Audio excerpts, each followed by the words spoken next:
Good evening, ladies and gentlemen. We're reconvening from our closed session. We have nothing to report from that, and we'll move right into our regularly scheduled meeting at 6:08. Jason, will you read the replay statement? Thank you, Vice Mayor. This meeting of the Elk Grove City Council will be replayed on Metro Cable Channel 14 on Friday, September 29th at 1 p.m. and Sunday, October 1st at 6 p.m. There's being closed caption. It will be webcast at sacmetrocable.tv. City Council meeting videos are also archived on the city's website at elkgrovecity.org. For members of the audience who may have personal electronic devices, please place them on silent mode during the meeting. Elk Grove City Council welcomes, appreciates, and encourages participation in the City Council meeting. City Council requests that you limit your presentation to 3 minutes per person so that all present will have time to participate. City Council reserves the right to reasonably limit total time for public comment on any particular notice agenda item as it may deem necessary. If you wish to address the council during the meeting, please complete the blue speaker card, which can be found at the back of the room, or provide it to Deputy City Clerk prior to consideration of the agenda item. Thank you, Vice Mayor. Thank you. Jason, will you do the roll call, please? For the roll call, Councilmember Wynn. Here. Councilmember Hume. Here. Councilmember Suen. Here. Vice Mayor Detrick. Here. And Mayor Lee is absent. So we traditionally always have a moment of silence for, we've had a lot of stuff going on, not only locally, but nationally and internationally. And so whether it's been earthquakes, floods, or terrorist-type actions, I think it's always worth a moment of silence, and I ask all of you to join me for whatever, maybe it's a lost one in your family or friend, or something going on nationally or internationally. Vice Mayor, if I may, before the moment of silence, we also just have the Pledge of Allegiance, if you'd like to Oh, I'm throw sorry. that in there. Could I get Officer Albright to come up to the podium and lead us in the Pledge of Allegiance?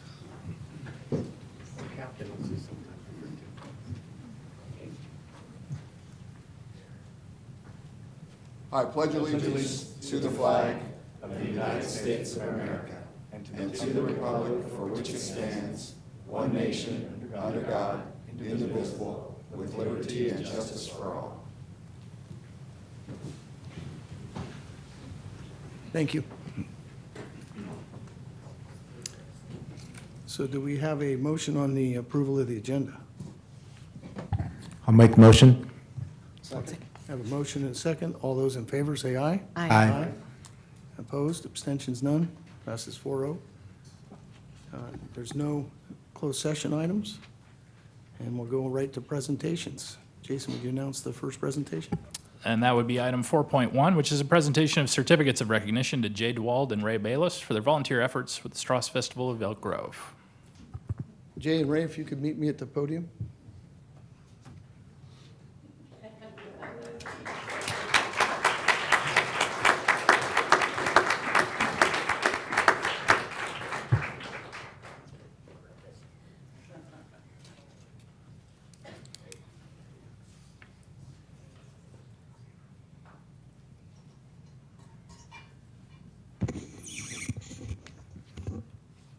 So at the last Strauss Festival that we had, it was announced that the tenure of you two gentlemen surpassed, I think, anybody else who's pretty much been involved with the festival.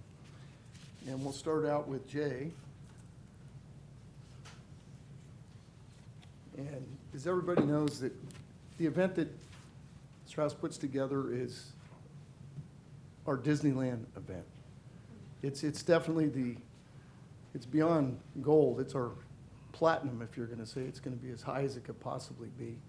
And I know the dedication on the entire organization, but you two in particular, for which I'll get into here in a minute, has not gone unnoticed. And when I heard that, I felt it was very important to bring this forward to recognize for 29 and 30 years of experience and donation of your time and the preparation that goes in. You know, I know that there's a 4-day event, but it takes really a year. When you finish one, you start the foundation of the following year. So for what you do is phenomenal, and can't tell you how much it's appreciated.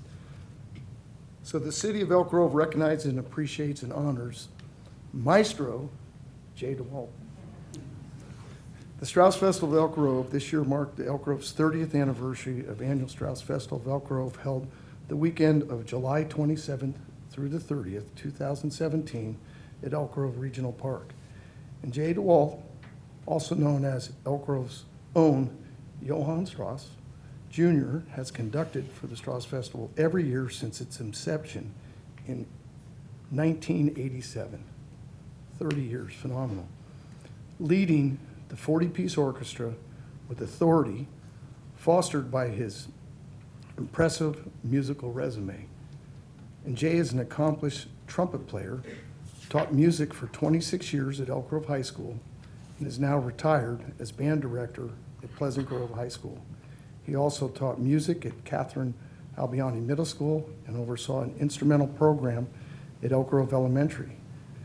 And Jay has captured the hearts and imagination of our community, creating a phenomenal spectacle now revered as the Strauss Festival of Elk Grove, a lasting legacy making a profound influence to the delight of participants over multiple generations.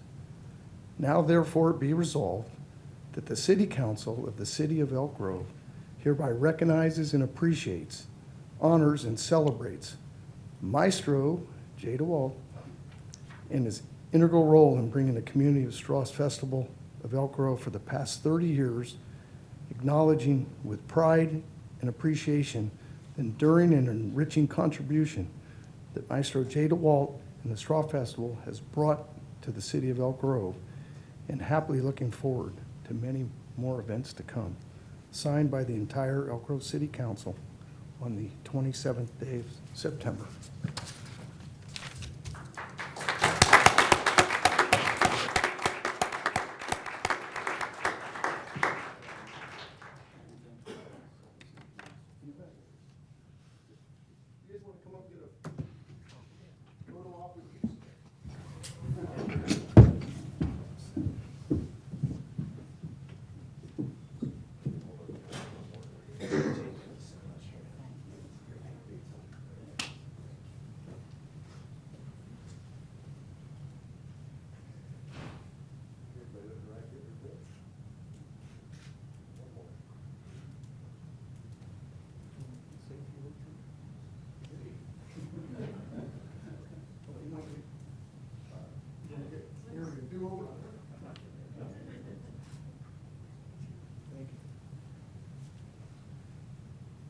You guys might want to stay up here for Ray.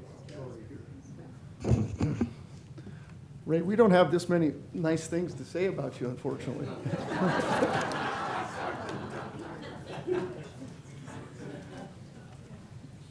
You know, Ray has also become a close personal friend of both my wife Jan and I. So it's been a great relationship.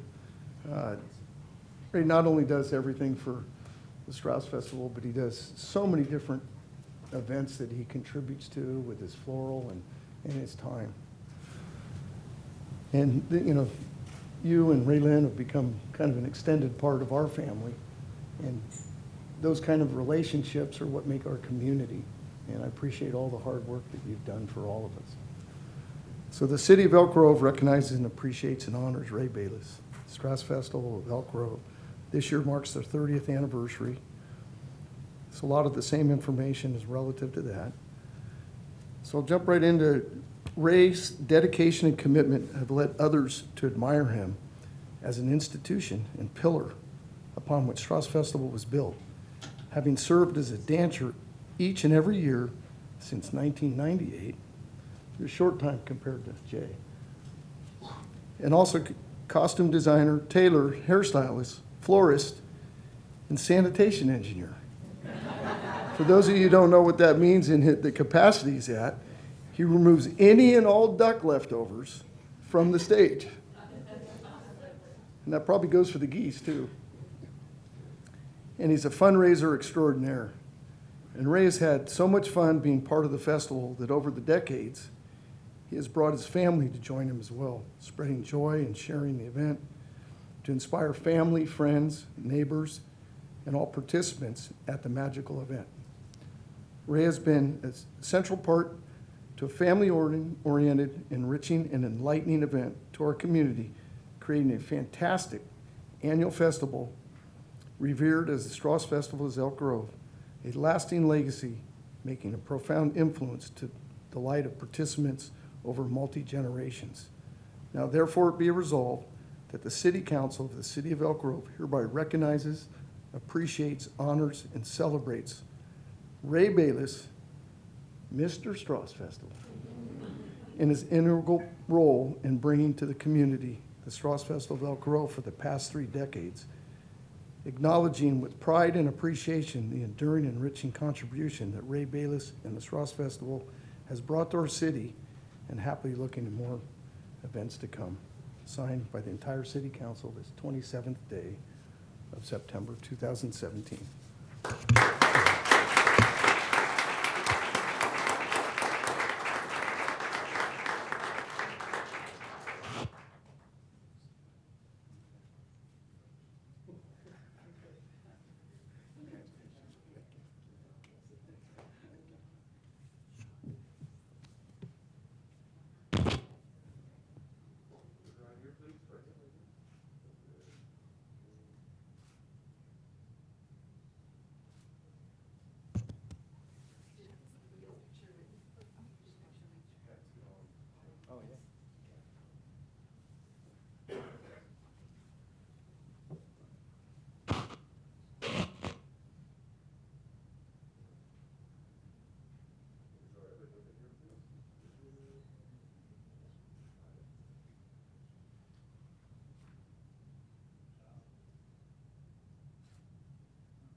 Not to take away from these two gentlemen here, but you can't discuss the Strauss Festival without recognizing the true Mr. Strauss Festival, Arnie Zumbelman, sitting right back there, second from the back.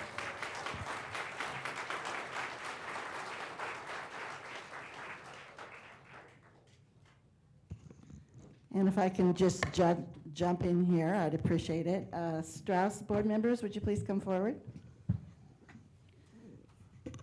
City Council members and City of Elk Grove, very happy to be here this evening to thank you once again for the marvelous support you have provided to the Strauss Festival, not only in supporting us in being at the festival, but in our ventures and in-kind support and money. So thank you so much.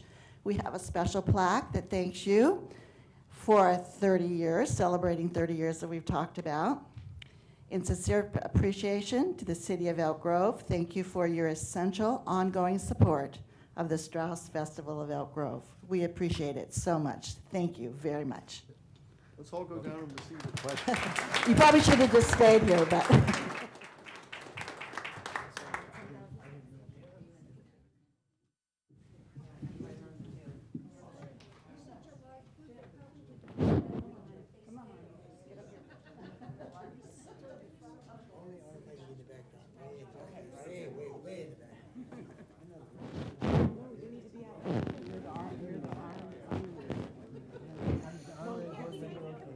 On record,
Okay, Jason, if we could go to the next item, please.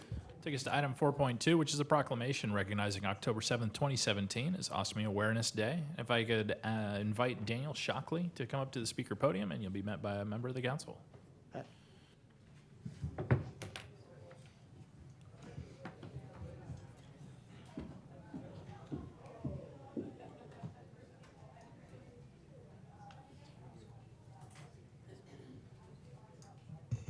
So this is a subject that does not get discussed much, but if it's needed, it's a life-saving and a life-preserving and a life-enriching opportunity for folks who are needed. And this is Ostomy Awareness Day.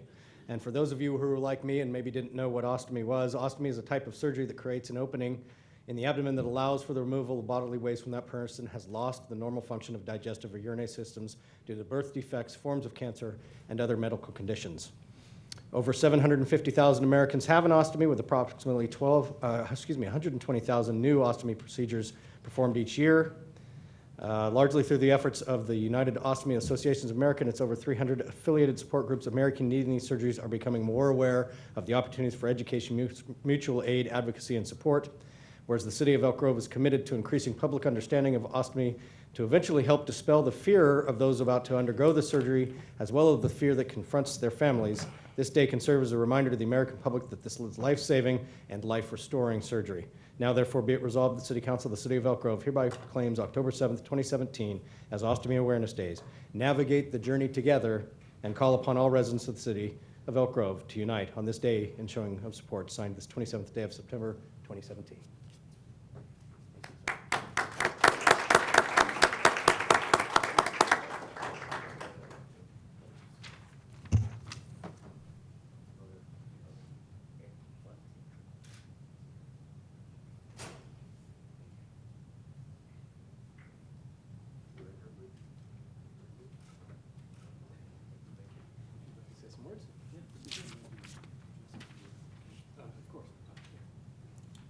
Good evening, Vice Mayor and the City Council members. My name is Daniel Shockley. I'm retired Navy, did 22 years on active duty. I'm a Operation Desert Storm, Operation Iraqi Freedom, Operation Enduring Freedom veteran. And once I retired, I was diagnosed through the VA Medical Center in Hawaii, where I was residing at the time, with a rare gene mutation. As a result, I underwent colon surgery, and I'm a colon cancer survivor. I've been an ostomate for the last 5 years, and I'm an advocate for the United Ostomy Associations of America. And on behalf of the UOAA, I'd like to thank the City of Elk Grove for recognizing the first Saturday of October as Ostomy Awareness Day. And thank you very much. Thank you for your service, sir.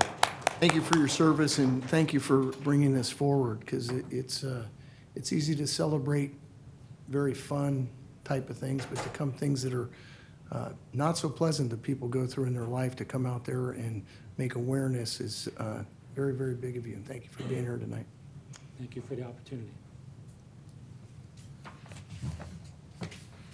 Okay, Jason, next item. Take us to section 5, our public comment.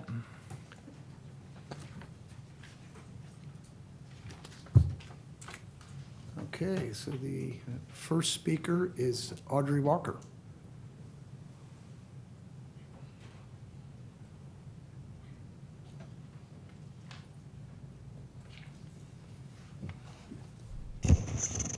Hi. I'm here regarding the issues that were brought up 2 weeks ago at the last meeting regarding the racism that we've been seeing in Elk Grove. And I'd like to know what progress you've made. On behalf of someone who couldn't be here tonight, asking where we're at establishing a commission to address racial and social inequity. How can we, the citizens of Elk Grove, be in on discussions to establish an independent police oversight commission? And I'd like to know what the progress has been made in establishing a town hall. These were things that you said you were interested in doing, so I'd like to know what progress you've made, please. And I didn't see anything on the agenda regarding these issues. If it's there, please let me know. We're all still in the planning stage. Okay.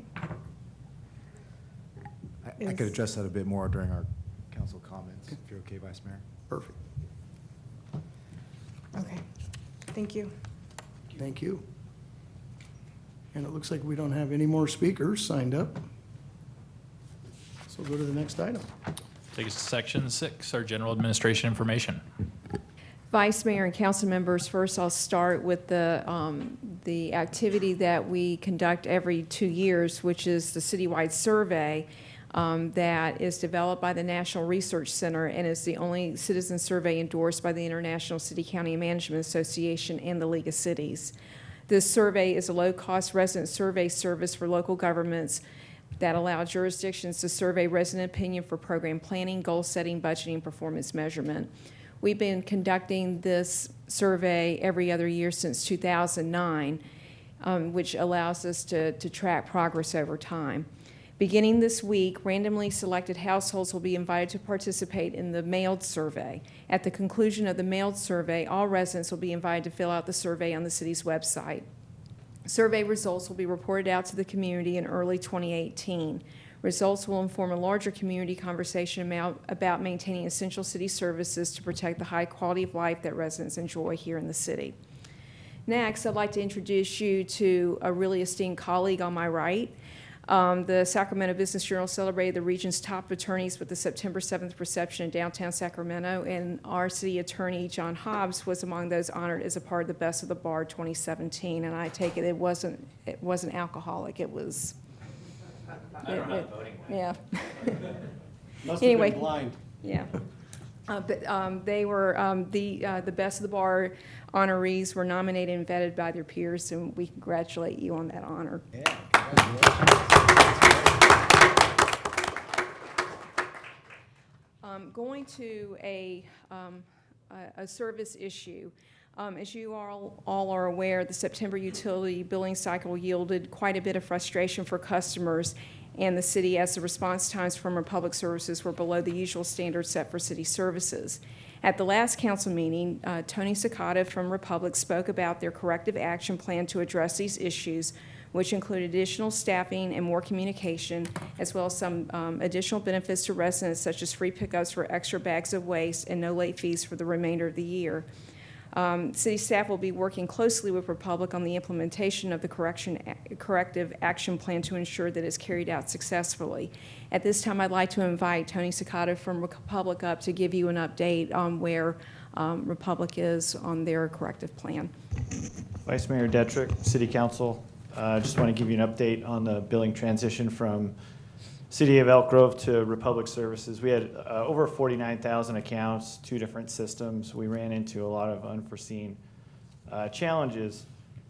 So the plan was to increase outreach, right? Let folks know who we are and kind of eliminate a lot of the calls where people are asking, why am I getting a bill from you? Why are you taking over the billing? And also increase staffing. So we've got 2 extra folks on the phones right now, in addition to the 4 extra we hired prior to taking on billing, and we've got offers out to 3 more. Call volume's down around 50%, and call wait times are down close to 80%. So we're heading in the right direction. We're not quite where we should be, but I think we're making some big steps to get there. Tuesday, I sent out a call blast to residents, letting them know who we are, why we took over billing. We also have a Facebook campaign going on as of last Friday, letting folks on Facebook know who we are, why we took over billing, and things like that. We're going to have ads in the Elk Grove Citizen running beginning Friday through the end of the year, letting folks know who we are. And all this in an effort to cut down the calls on people just asking general questions. We're also going to be at the Giant Pumpkin Festival talking to folks out there. And as Laura said, we've agreed to waive all late fees for all Elk Grove residents through the end of the year. And also, as a thank you for your patience with us, pick up to 3 extra bags per pickup through the months of November and December, that extra holiday stuff that folks want to get rid of. So on behalf of Republic, I apologize about the increased wait times folks are experiencing. And You and your residents all deserve better than that. We understand that. And so we're making big steps to get there. We're almost there. Yes, Tony, sir. one of the items that I had heard, that part of the confusion with a lot of the residents was that they were used to the utility billing coming from the city of Elk Grove in a city of Elk Grove envelope. And then when they were starting to get these bills from Republic Services, they were confused, and that's why this huge volume of phone calls took place and where the confusion was. Is that accurate? Yeah, that's very accurate. And a majority of the calls where folks had increased wait times were right after they received the bills. And we had done outreach ahead of time prior to the transition. Unfortunately, a lot of folks didn't get that outreach or didn't read the outreach they'd received. You may have given the numbers, but what was the, prior to changing over, what was the call volume compared to after you took over? So normal call volume at our call center on a peak day is between 500 and 700 calls a day. After we had peak volume after the bills go out is about 2,500 calls a day. Okay. So that was after the first billing, and then we expected during the second billing that would drop off significantly, and we expected maybe 1,100 to 1,200 calls. Well, we ended up with over 2,000 calls again on the second billing cycle. So, you know, when we send out bills in November, which is our next billing, we're going to have all these extra reps, and we're also going to have the ability to route calls to a call center during peak volume times during the day. So I don't foresee the issue being there again after we send out the next set of bills. Then there's also been some question that during the normal, when everything normalizes, if it gets down to that 700 volume again, where is that call center? Because there's been some allegations that they were out of state or out of the country. Yeah, there are, some of our divisions do have call centers that are in other states. Here, we have a call center in Rancho Cordova that takes all of our calls currently. So Okay. during the peak volume, some of the calls may be routed to the center over in Phoenix, but we still have our call center there in Rancho Cordova. So. Okay. Any other questions or comments? Yep. Thank you, Vice Mayor. Tony, thanks again for coming here tonight, Yeah. trying to stay on top of this. A couple of things. One, in terms of wait time, is there a certain time where maybe you allow folks to get off the line and say, we'll call them back so they're not waiting for an unreasonable amount of time? Yeah, unfortunately, our current system doesn't have that ability. We kind of looked into that. The wait times went down significantly, so we're not really experiencing a lot of drop calls at this time. So we're picking most of them up. So, in the beginning, that would have been great to have, and hindsight, we would have probably put something like that in place. Okay, and then just a couple more questions, because this is, I got feedback from a resident yesterday, so Okay. I thought I'd take it up with you. The other one was about, I think there's, in this person's experience, there's whoever took the call was just giving a robotic answer and wasn't answering the question. And so I would just want to pass it along, if the folks that are doing it, they could actually listen to what the people are doing and are asking about and try to answer the question rather than give just a standard answer. Absolutely. And then the other one I heard was there was misinformation about why the rates were being raised, and so I actually am not sure whether it was one of our folks or a Republic person, but that happened as well. So I'm just wanting to bring awareness to the issue. Yeah, thank you. I mean, the training with folks is ongoing, and I'm always happy to reach out to anybody personally if there are any issues. So we'll definitely take that. I'll take that back with me, and I'll cover it with the team. Thanks. Yeah, Tony, thank you again for being here tonight. It's easy, as I mentioned earlier, it's easier to celebrate the wins than it is the losses. But Yeah. you're here to stand behind your team, and that's one of the reasons we've always been a big supporter, because something's going to go wrong occasionally, and you've always been right there at the front to lead, and that goes a long ways, and really appreciate it. Yeah, thank you. I mean, we just want to do everything we can to make it right with you folks and the folks in Elk Grove. So, Any other comments? okay. Thank you. Thank you very much. Appreciate it. Thank you, Tony. All right, continuing, just to remind everyone that homecoming parade season is in full force. We've got one coming up this Friday for Consumnes Oaks High School.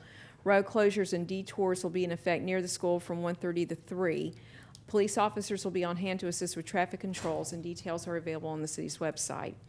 Also, Elk Grove Animal Services will join Kittle Family Veterinary Practice for a special clinic in honor of World Rabies Day this Saturday, September 30th at their facility located at 8153 Elk Grove Boulevard, Suite 30 from 9 a.m.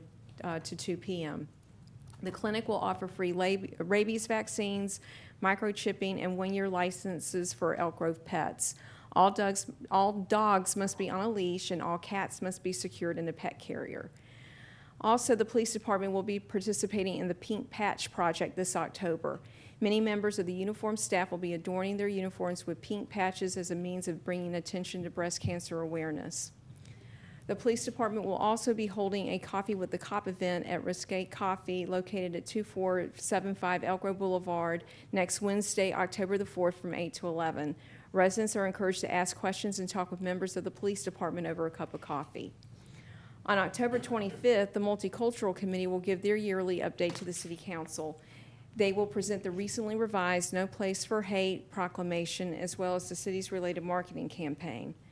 The city will roll out a campaign in October with ads in the local newspaper, at selected bus shelters, on social media, as well as a billboard to reinforce that Elk Grove is no place for hate. The final schedules have been released for the new E-Tram bus routes, and services will take effect on October the 29th. These new transit routes and services implement the measures included in the comprehensive operational analysis adopted by the City Council in April. Staff is in the process of conducting public outreach and collaborating with key stakeholders, including Los Rios Community College and Elk Grove Unified School District, to distribute information regarding E-Tran's new services. More information about the new E-Tran routes and final schedules can be found on the city's website. Also, a reminder that we have another chance to join the Elk Grove movement on Friday, October the 13th. Join the city for Stay Alive, a live-action zombie tag game at Elk Grove Regional Park. Registration is required and limited to the first 500 participants. Moving to the citywide initiatives update with a general plan update, the staff is working on preparing the draft plan and environmental review. The first community workshop on the Triangle area was held on September 12th, and the next meeting will be on November 14th at 6 p.m. here in council chambers. Moving to the Capital Southeast Connector Joint Powers Authority, with regard to the segment on Grant Line Road between Mosier to Bradshaw, the JPA staff continues to coordinate with the city on design elements and phasing of improvements. JPA staff recently received authority from its board to start appraisals for parcels along that project. The JPA desires to acquire this parcel in the name of the city and will work with the city on an agreement to allow this. Moving to the Camera Road Widening Extension Project, the city continues to coordinate with the JPA, with the Capital Southeast Connector JPA.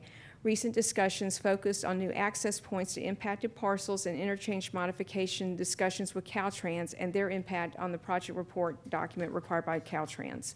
With that, that concludes my report for this evening. Thank you, Laura. Any questions for Laura?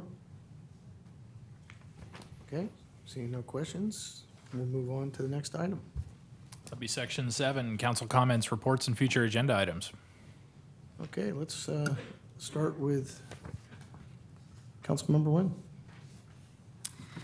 I had the opportunity to attend the League of California Cities annual conference and sit in several of the sessions. There were over 1,000 elected officials from our region that attended. It was really good to be able to be a part of that. I also had the opportunity to listen to Councilmember Hume and soon present at the Capitol meeting.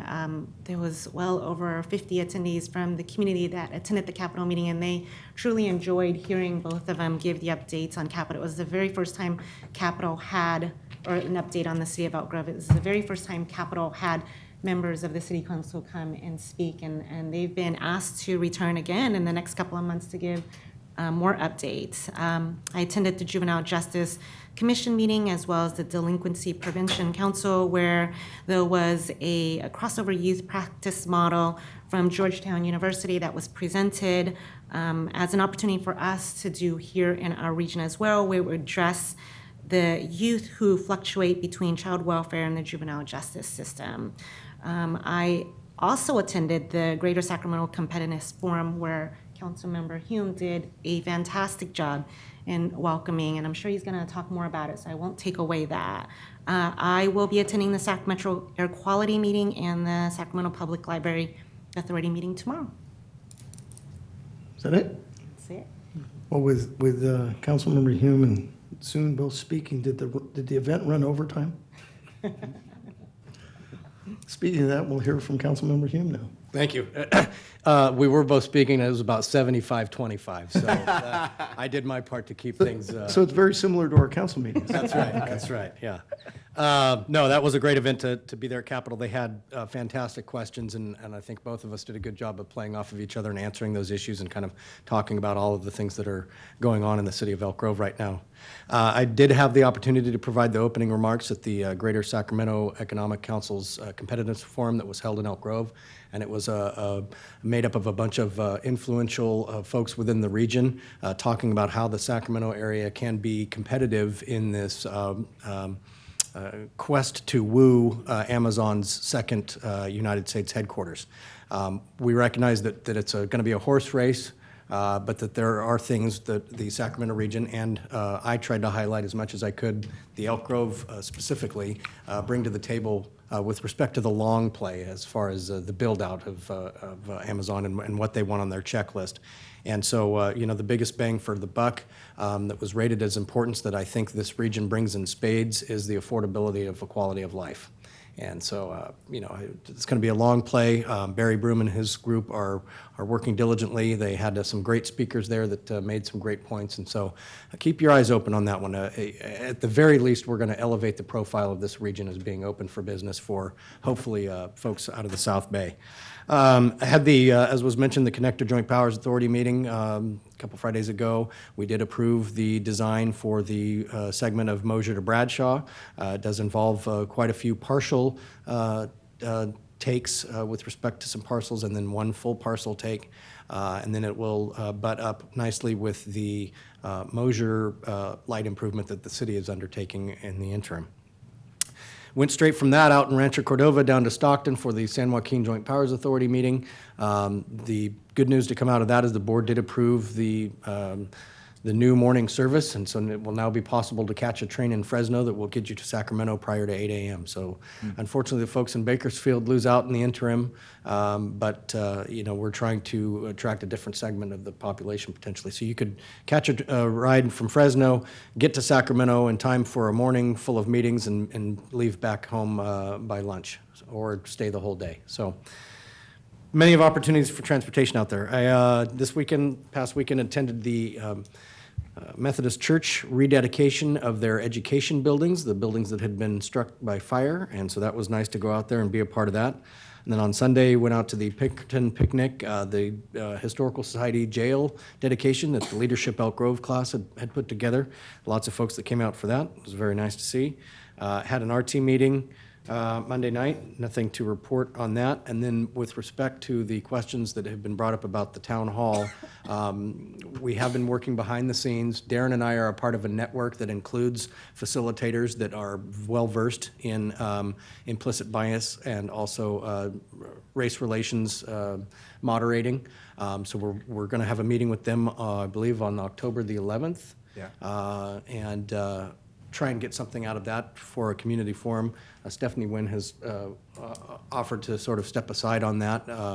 And so we think that will be a good first step, is to get their input and then come back to the community and see what that's done. But that also, as was mentioned in the city manager's report, the Multicultural Commission has undertaken sort of a more robust campaign to expand the No Place for Hate message. So we have been taking some steps, but other things have been happening behind the scenes. And that's all I have. Thank you.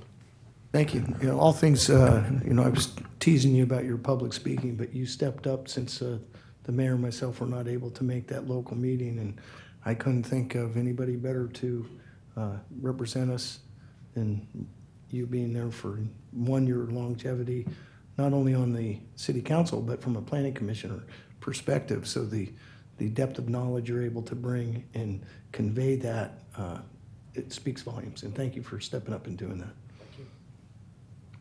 Councilmember Suen. Thank you, Vice Mayor. And there was a lot to talk about this city, so your auctioneering skills help. You can say everything quick, but it was very good. A couple of things I will, so I'll start back just to piggyback on what Councilman Hugh mentioned about the town hall.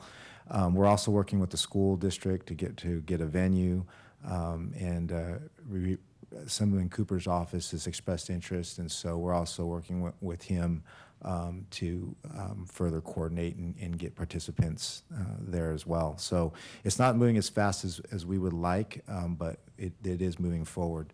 And then had the chance, if we talked about GSEC and just to Greater Sacramento Economic Council, the competitive forum. And in regards to Amazon, coincidentally, some of you may have heard about the New York Times article that pegged Denver would win Amazon, and they had their whole list of reasons.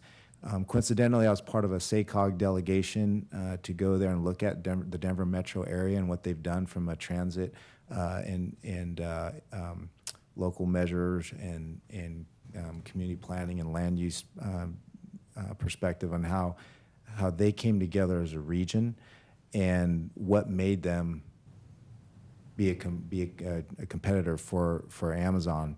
And so there was a lot of things extremely enlightening, and there's a lot of things that I think the Sacramento region can learn from, and hopefully we can employ. But I tell you, I have to say, bottom line, we are going in the right direction, I believe.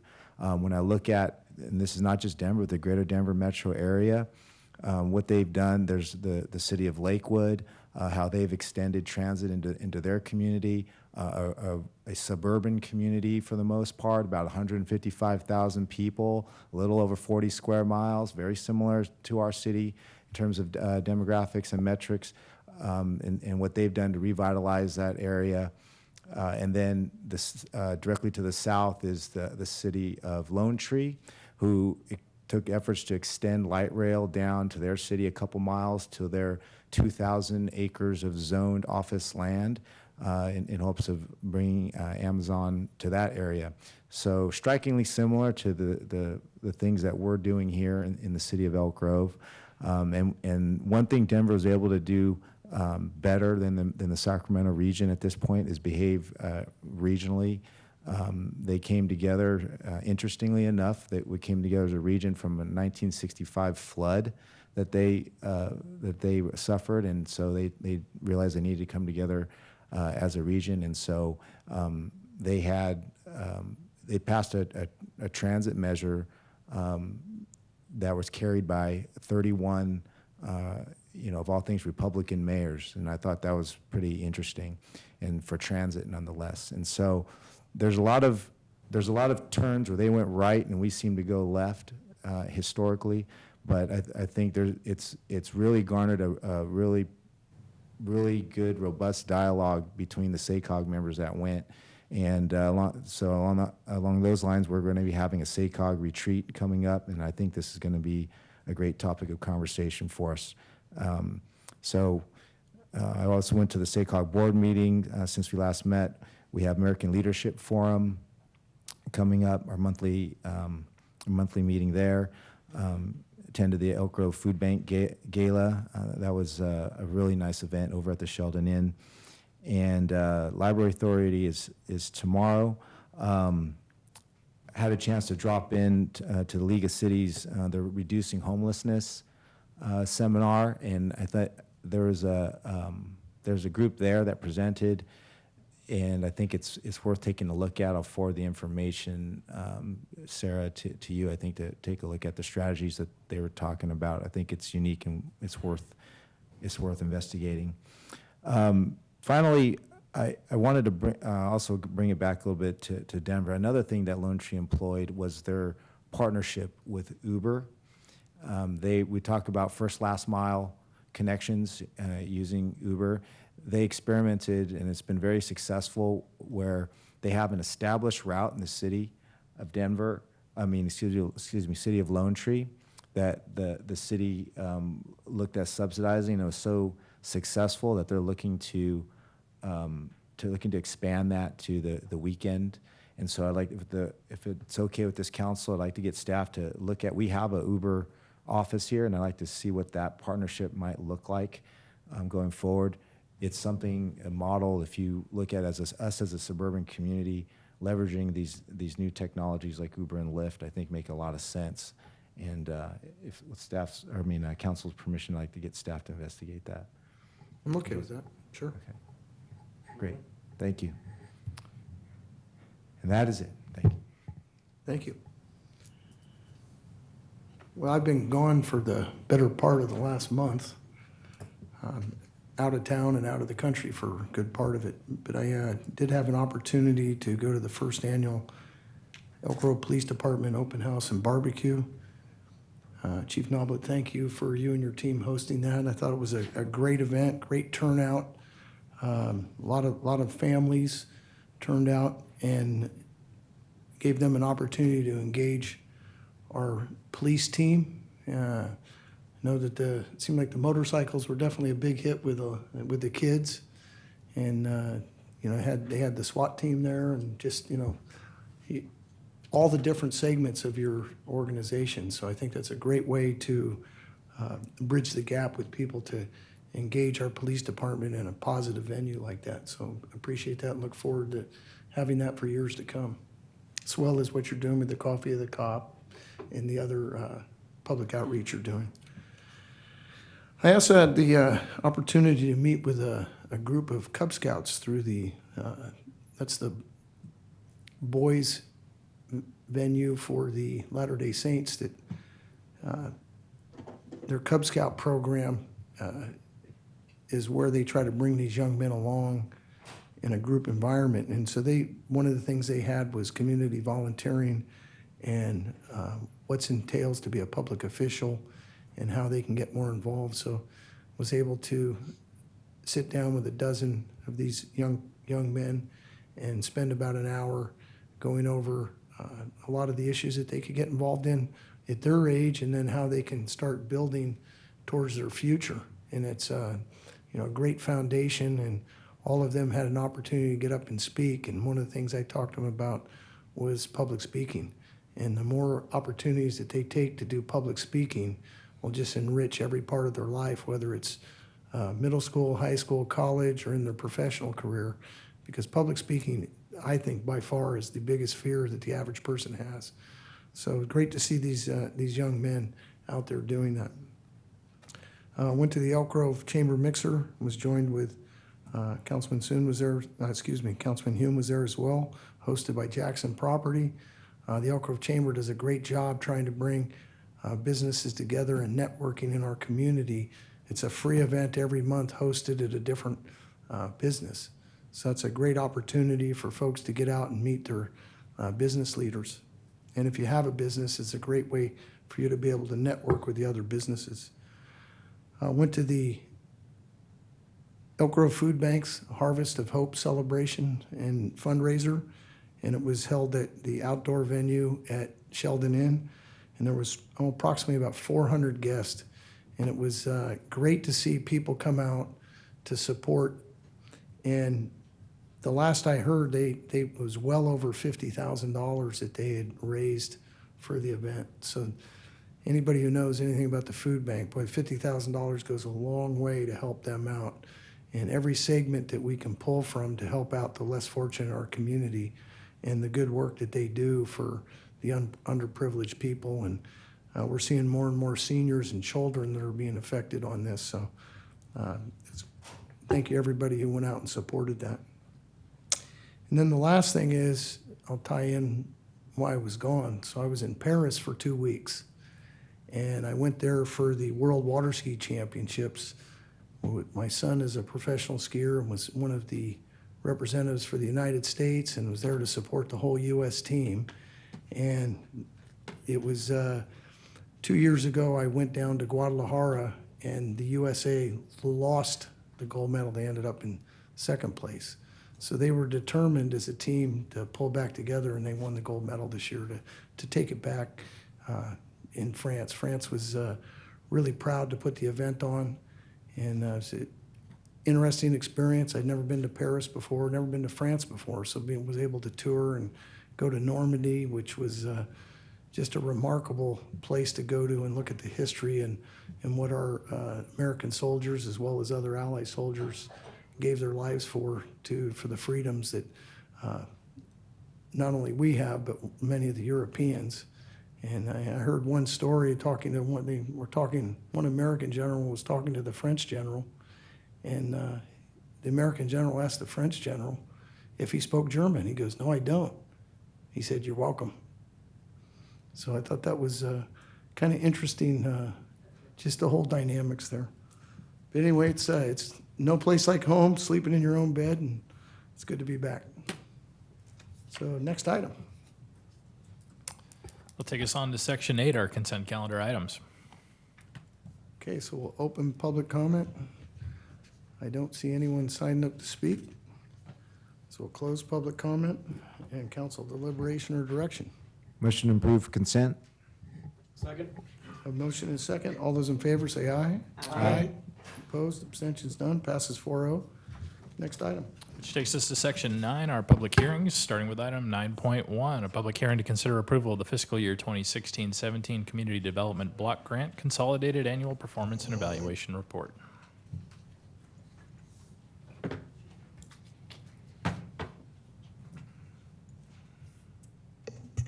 Good evening, council members.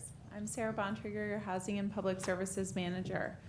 This is our annual report for the Community Development Block Grant Program. It's a report on the previous fiscal year, so running from July 1st of 16 through June 30th of this year. It's due to HUD at the end of the month. So I'll just highlight a few of the accomplishments that we had with our CDBG funds this year. We spent almost $1.2 million, and we completed 3 sidewalk infill and curb ramp projects. We acquired an 8-bedroom house for use as permanent shared housing for people exiting our transitional housing projects. We did 25 ADA accessible curb ramps throughout the city. And we ended up providing, through our 2 existing transitional houses, we provided housing to 22 homeless households, a total of 39 individuals. We also, of course, continued to provide a range of social services, including meals, case management, fair housing counseling, and youth mentoring with our nonprofit partners. And we are beginning our collaboration with 11 other jurisdictions in the region on producing a regional assessment of fair housing, which is a new HUD requirement. So that's a quick highlight of what we achieved in 16-17, and I would just ask that you approve the CAPER so we can submit it to HUD. Happy to answer any questions. Do you have any questions for Councilman Hill? Not a question on this, and that was way too fast of a report for how much you actually did over the last year. So I appreciate that, but I know that you've been doing much more than was summarized in several minutes. I had a woman approach me the other day who has notified city staff of the condition of the curb ramps. I think she said it was in the Williamson Ranch subdivision, but she said there's a couple of care home facilities back there, and she pushes her mother, who actually is a key to the city recipient because she's over 100 years old, in a wheelchair, and says that some of the ramps are so crumbled that she can't even push the wheelchair over them. So I would like to know if and when that's on our CIP program or our CDBG grant funding program to get those ramps repaired. I will take a look at that. The curb ramps is a project that we tend to fund each year. We do some curb ramps. I believe we have 40 or so on tap for this year, and it's likely we'll fund it again in future years. So I can work with Public Works to get that figured out. As I say, she is a known entity because she sent some emails or came down in person, one or the other. So Sadler or Adler, I can't exactly remember the last name. Gene Was it Sadler. Gene Sadler? Yeah. Okay. I have the contact information if you need it. Okay, thank you. Actually, Jason does as well. Very good. Okay. Thank you. No other questions or comments?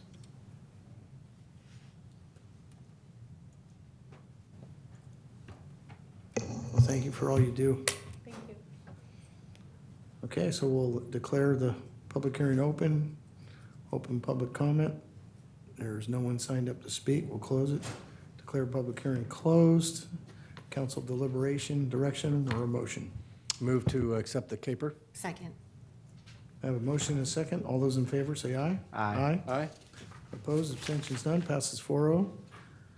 And that looks like the last item is adjournment. So be it.